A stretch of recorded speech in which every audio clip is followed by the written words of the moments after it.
New Delhi social media വിചാരണകളും വ്യാജ മാധ്യമ പ്രവർത്തനവും നീതിപൂർവമായ വിചാരണയ്ക്ക് വലിയ വെല്ലുവിളിയാണെന്ന് സുപ്രീം കോടതി നിരീക്ഷിച്ചു. ചീഫ് ജസ്റ്റിസ് സൂര്യകാന്ത് അധ്യക്ഷനായ ബെഞ്ചാണ് ഈ പരാമർശം നടത്തിയത്. മൊബൈൽ ഫോൺ കൈവശമുള്ള ഓരോ വ്യക്തിയും മാധ്യമമായി മാറുന്ന പ്രവണത കുറ്റാരോപിതരുടെ അവകാശങ്ങളെ ഹനിക്കുന്നുവെന്ന് കോടതി ചൂണ്ടിക്കാട്ടി. അപകടസ്ഥലങ്ങളിൽ പോലും പരിക്കേറ്റവരെ സഹായിക്കുന്നതിനേക്കാൾ ദൃശ്യങ്ങൾ പകർത്താൻ ആളുകൾ ശ്രമിക്കുന്നതും ആശങ്കാജനകമാണെന്ന് കോടതി വ്യക്തമാക്കി. ഇത് ഡിജിറ്റൽ അറസ്റ്റ് പോലുള്ള സാഹചര്യം സൃഷ്ടിക്കുന്നുവെന്നും നിരീക്ഷിച്ചു.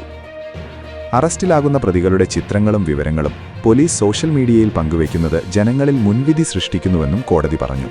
പിന്നീട് തെളിവുകളുടെ അഭാവത്തിൽ പ്രതികൾ വിട്ടയക്കപ്പെടുമ്പോൾ ജുഡീഷ്യറിക്കെതിരെ പ്രതികരണമുയരാൻ ഇതു കാരണമാകുന്നുവെന്നും കോടതി വിലയിരുത്തി. മാധ്യമപ്രവർത്തകരെന്ന വ്യാജേന വാഹനങ്ങളിൽ ബോർഡുകൾ വെച്ച് പ്രവർത്തിക്കുന്നവരുടെ എണ്ണം വർദ്ധിക്കുന്നതിലും കോടതി ആശങ്ക പ്രകടിപ്പിച്ചു. പരമ്പരാഗത മാധ്യമങ്ങൾ ഒരു പരിധിവരെ നിയന്ത്രണം പാലിക്കുന്നുണ്ടെങ്കിലും സോഷ്യൽ മീഡിയ നിയന്ത്രണാധീനമാണെന്ന് ജസ്റ്റിസ് ജോയ് മാല്യ ബാഗ്ചി അഭിപ്രായപ്പെട്ടു. സോഷ്യൽ മീഡിയയിൽ ബ്ലാക്ക്മെയിലിംഗ് നടത്തുന്ന ടാബ്ലോയിഡുകൾ സജീവമാണെന്നും സോളിസിറ്റർ ജനറൽ തുഷാർ മേത്ത കോടതിയെ അറിയിച്ചു.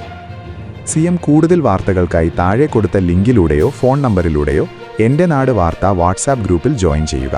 Phone number 8129622242.